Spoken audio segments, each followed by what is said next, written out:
Yan mga kaisya lang yung marami siya, pero pag tumupi siya, ano yan, bali, kukunti po yung ating gulay na yan. Ninipis po yan sa kawali. Kala lang po natin kasi bagong lagay. Yung kala po natin is marami. So yun mga kaisya, good morning mga kaisya. Magluluto tayo ngayon ng tripolyo with corned beef. Yan mga kaisya. Bingo. Yan lang kaya natin bilhin mga kaisya, bingo. Alright. Bawang. Meron tayong sibuyas. Guys. Bingo corned beef. Yan. Carne Norte. At syempre mga guys, hindi pwede mawala ang ating magic sarap kasi kailangan nating magickain ang ating niluluto. Ayan. Magic sarap. Ayan mga guys, gisa na natin ating sibuyas.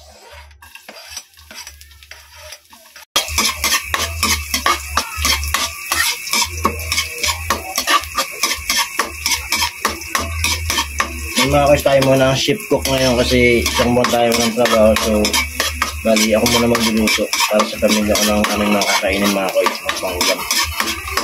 Kasi 1 month tayo walang biyahe. So, yun. Mas gusto ko na ako na lang muna magluto. Para sa pangulam na yung mga mag-ina.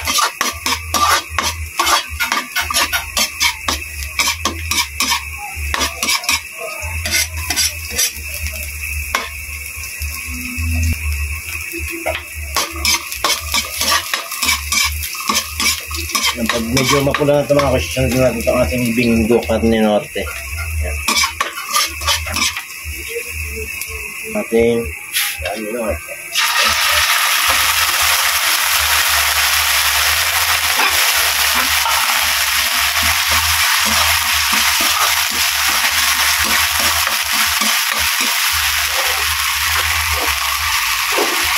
Ayan mga koys, kapag luto ng ating corned beef dito at carne norte bingo, sunod na po natin ating gulay.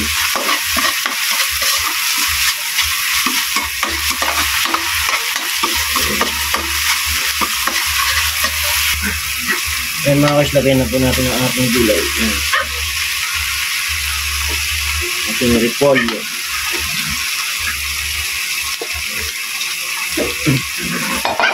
Ayan natin.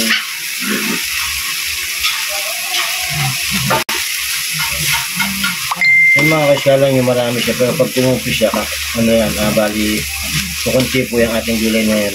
Ninipis po yan sa kawali. Kala lang po natin kasi bagong lagay. Yung kala po natin is marami.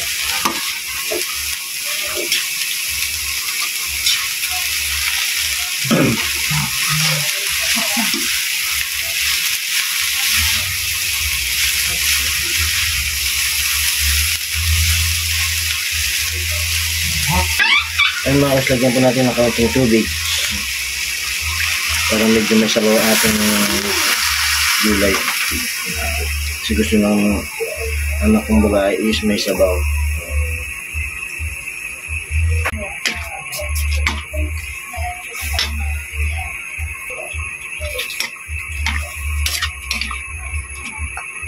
Ayun mga kas, kinakapasin niyo bali kumupis na siya ng kaunti mga kas.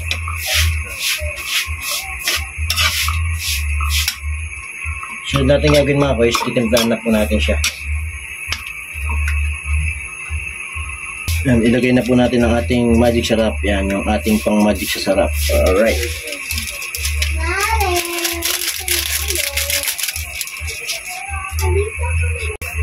Lagyan din po natin mga boys ng konting asin.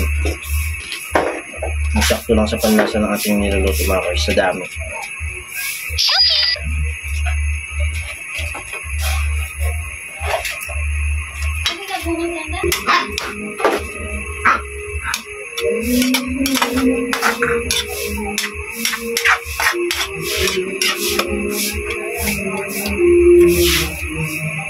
Takpan po muna natin mga koys para ma-absorb yung ating nilagay ng mga panlasa. So yan, bali hindi natin mahanap yung ating malaking pantakip. So ito medyo maliit na, pero okay na yung mga koys.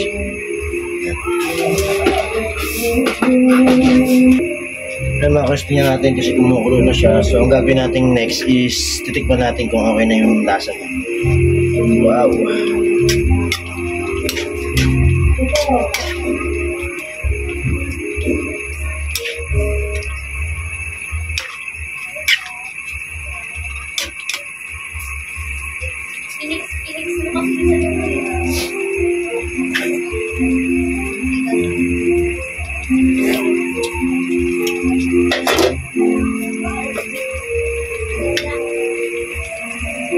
Dito lang ulit na kasi mga guys, medyo matabang.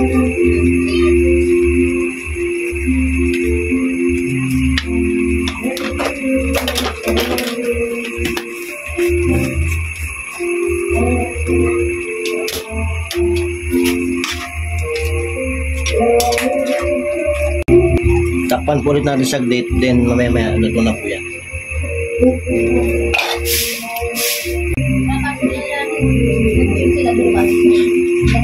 Ayan mga guys, luto na po siya. Ayan.